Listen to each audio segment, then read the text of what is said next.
बड़ी खबर पश्चिम बंगाल से आपको बता दें, यहां पर यूसीसी बिल पेश होने पर सस्पेंस लगातार बरकरार है।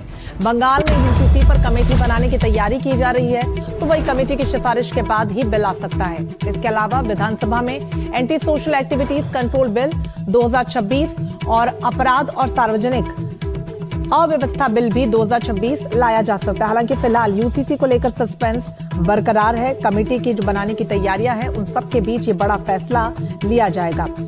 हालांकि यूसीसी को लेकर लगातार घमासान भी देखने को मिल रहा है।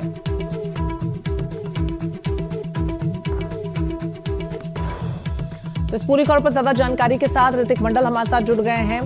ऋतिक, कमेटी बिल को लेकर सिफारिश देगी जिसको बनाने की तैयारियां तेज है, यानी कि सस्पेंस अभी भी बरकरार है यूसीसी पर।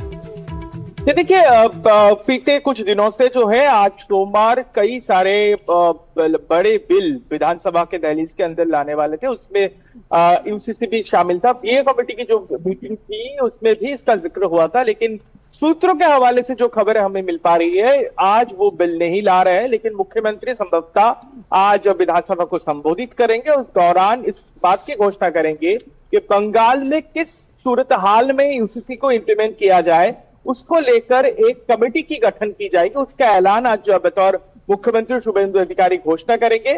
संभवतः उस कमेटी की चेयरपर्सन रहेंगे कोई जो कि रिटायर्ड चीफ जस्टिस हो सकते हैं सुप्रीम कोर्ट के, ऐसा जो है सुनने में आ रहा है। लेकिन आज कल तक जो है दिन भर में जिस बात पर लेकर चर्चाएं चली, गौरतलब है कि यूसीसी भारतीय जनता पार्टी के जो चुनावी प्रचार था उसका एक रणनीति थी, उसका वायदा था, उसका पूरा करने के लिए महज 2 महीने के कम समय में इसके लाने की बात चल रही थी। लेकिन विरोधी पक्ष, खासकर तृणमूल कांग्रेस, दोनों पक्ष, ममता बनर्जी की फैक्शन और ऋतुव्रत बनर्जी के फैक्शन दोनों है, इसको विरोध करने वाले थे।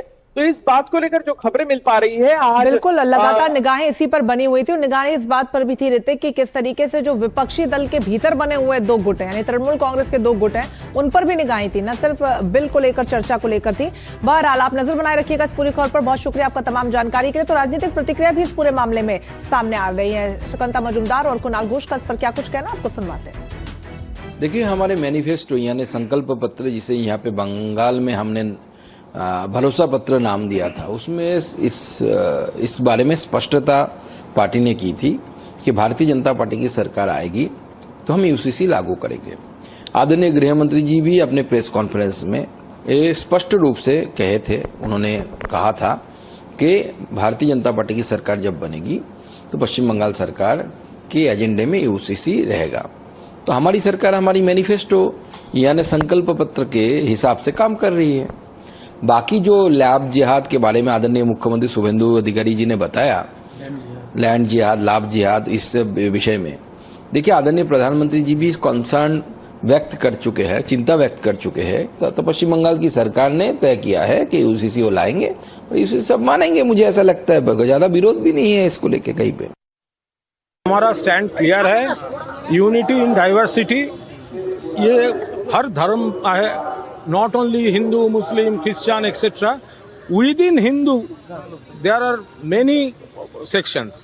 तो अगर कोई स्टेप लेना है, अगर कुछ करना है, टाइम देना चाहिए।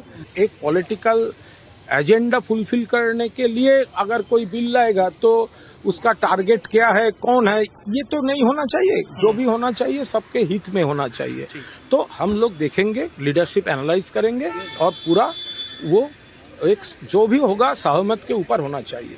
कुछ नहीं बोलो, अगले दिन आने दीजिए, 29 जून आने दीजिए, विधानसभा में बिल पेश होने दीजिए। बिल को फेवर में क्या है, खिलाफ क्या है, तो अच्छा ढंग से देखूंगी, सोचूंगी, बाद में आपको